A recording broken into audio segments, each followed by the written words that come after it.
a lot of us, or growing up, have experienced things that we didn't know what to do with then, and has affected our life now. When we have been affected by the negative forces of sexual abuse, it affects our life when we get older. Some things are not even remembered. I know in my case that my first sexual abuse that I remember was probably when I was about 3 years old. And you would think nobody would have any desire for a child. I noticed someone told me recently about a man raping a 3-year-old, and it was a trigger for me. We have triggers, and how we get past them and go on is through prayer. Number one, prayer, and a confidant, and therapy. And that's how you keep on going. And that's how I have kept on going. But I was thinking the other night that we, some of us have a cross to bear. Maybe all of us do. And my cross has been sexual dysfunctions in a family, amongst friends, and even on jobs. And I see a lot of people now bringing charges against people for sexual assault. That's what it's, sexual assault. And I wondered when I heard it, because some people say, well, this happened 10 years ago, this happened 15 years ago, but they're bringing legal action against people. And I wondered why they would do that. And I guess that it helps them get, it's a closure, it helps them get healed. So there are a few things, even in my life, that I probably haven't healed from and still working on. And so it causes sometimes for me depression, great depression. When we were kids, we would come across some things that weren't appropriate for us, and your siblings, your friends, or whatever that's young, and you know how you used to play mothers and fathers and read those things, and you didn't know what to do with that. And sometimes because our parents didn't know what to do with it either, because of their situations in life where they were molested or raped or whatever, and so you didn't have anybody to go to for that. So it was misplaced. Being promiscuous sometimes gives you, or you think gives you the opportunity to work out what is bothering you, and a lot of times it makes it worse. And then you have the young girls, me as well, that because of that displaced sexual energy, you went out and had relations too early, and you didn't know what to do with that. So then you get a lot of kids that are teenage pregnancy.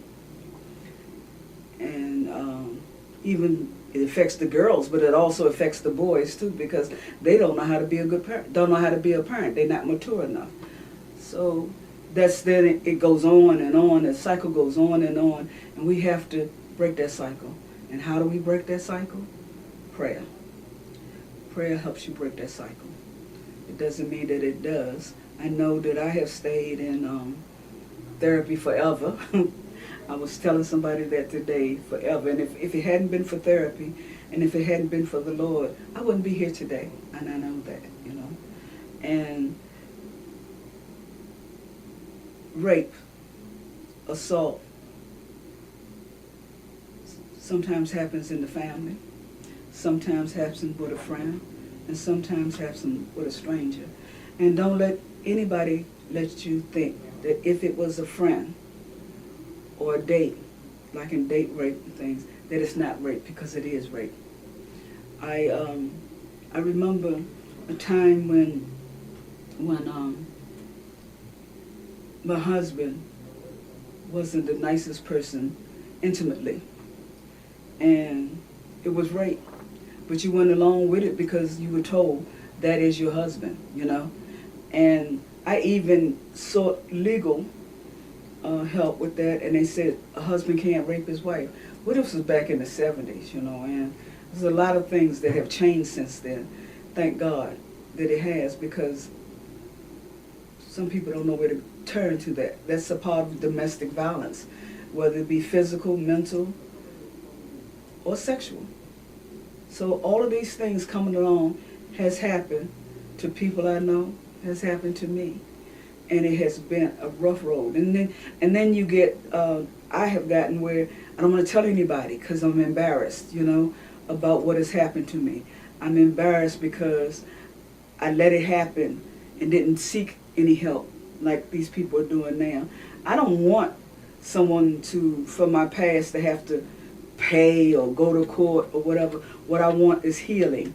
And I think healing for me is prayer and asking God to remove that from me so that I can be able to function daily without that. Our bodies, our skin is, because I used to feel like my body was betraying me because it would respond to some things that wasn't great or wasn't pleasant, or how should I say, basically not pleasant. And so then I would say my body is betraying me. But our skin is the biggest nerve system that we have. And if the wind blows on us, it may stimulate us, And so you have to learn to deal with that through prayer. I can't express it enough that through prayer, sometimes even somebody say, I don't know how to pray. I do that all the time. But I learned talking to God is prayer, because he hears us. And what we say stays with him, And some of the partners that we have, don't think that what they did was forceful, and don't think that they have harmed you, because sometimes, and I've heard when I was growing up, how if a woman says no, that might turn that person on. Well, that still is a part of dysfunction, because that's not what it's supposed to be. What are we, cave people? Or if they were cave people and you carry you and snatch you by your hair and do what they want to you, and you're supposed to be satisfied, and you're not. You're afraid, and you're afraid to tell somebody. It is rape. And I was reading recently about rape in the Bible. It was a lot of that. It was a lot of that. Members of the same sex, members of sisters, siblings is what I mean. It's a lot of that. But did they call it rape then? No, they didn't. They didn't call it rape. And so those people, just like us sometimes, didn't have somebody to turn to, Women weren't, in some cases in the Bible, wasn't held at a high level like the men were, the sons were, And so you were just like a piece of property. There are so many times when men had raped women during slave time, and they didn't have any recourse. And I'm speaking of having recourse about things that we go through. Can we make it? Yes, we can. Is it hard? Yes, it is. Do you have anxiety attacks behind that? Yes, you do. Are you looked upon as you asked for that? Yes, we do. Have been looked upon as that. Is any of that true? No, it's not, You don't go along asking for that. I can remember being in elementary school here in Washington, D.C. is where I grew up. And the janitors, that they used to call them, then they didn't call them engineers, would make advances at you, And it's like you had to stay one step ahead to keep from being violated. I say that I just heard recently at a high school here in Maryland where the person had to resign because of those same kind of things. So I was talking to somebody recently about those books. We were coming up and there were a lot of books and a lot of literature, pornographic magazines and things. And then we learned to, if it be your parent or a friend of your mother's or something that had those books, you would read it, and then what? You didn't know what to do with that energy. You didn't know what to do with that. And so it caused you to either go out and do some things or allow people to do some things to you,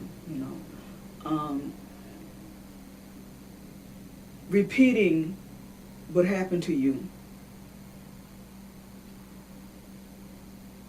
makes you think, subconsciously or consciously, that you have control over it and it's going to turn out different, you know. And sometimes it doesn't turn out different. It turns out the same way. But I can remember as a little kid, very, very little kid, feeling that same way because of the things we hear in the next room to us, you know, or the things we see that we don't know how to express it or how to receive it. You may have a relative, parent, whatever, that may make a sensual approach to their mate, and that throws you off. If you have been violated or molested or seen things that you shouldn't have seen or heard things that you shouldn't have heard, and it's a sad situation, really. But as I continue to say that, you know, all of those chronic situations with sex without help destroys you, you know, because it's a trust factor. It crosses the line of trust, you know, and men, because I'm speaking as a woman, men who say dirty things around you, that's violation too. Your mother's friends or your brother's friends who say things to you that are inappropriate, that's a form of sexual molestation. They don't have to touch you to molest you. It's a form of, it's because it's distrust. You know, somebody that you trusted, loved, or whatever, who violates you. You don't do anything about it. And I've heard people say this didn't happen to me because I was always, I don't know, a battling person, but I've heard people say, don't tell it or I'm going to hurt your family. You know, I'm going to do this to somebody that you love if you tell this. It's our secret. There is no secrets. You know, I always say that in the Bible they tell you about secrets. No, there is no secrets. Tell it. You have to tell it. You have to tell it and break the cycle. So,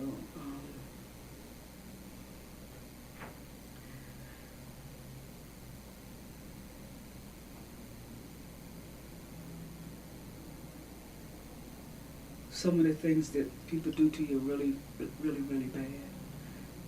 Have been really, really bad for me.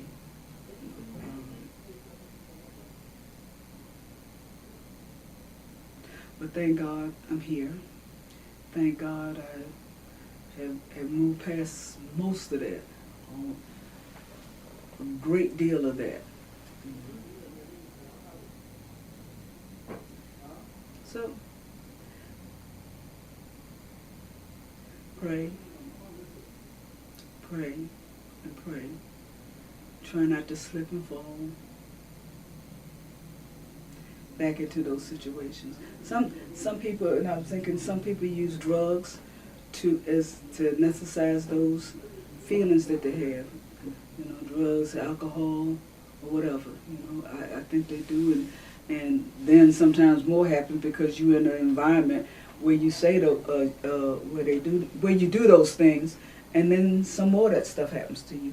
And sometimes, in my case, I thought that individual loved me, you know, but then maybe they didn't love themselves, and that's why they could do those things to other people. And also, abuse is a power. Rape is a power struggle with you. I've heard that anything that says ism at the end means that it's control, like feminism, sexism, all of that. Isms are to control another individual because of their lacking, you know. And just because somebody, that's another thing, just because somebody has been abused doesn't mean that they're going to abuse somebody else. And I think everybody has the potential to abuse somebody, but what I do think is that with prayer, with training, with therapy, you can avoid that and stop that cycle today. Amen.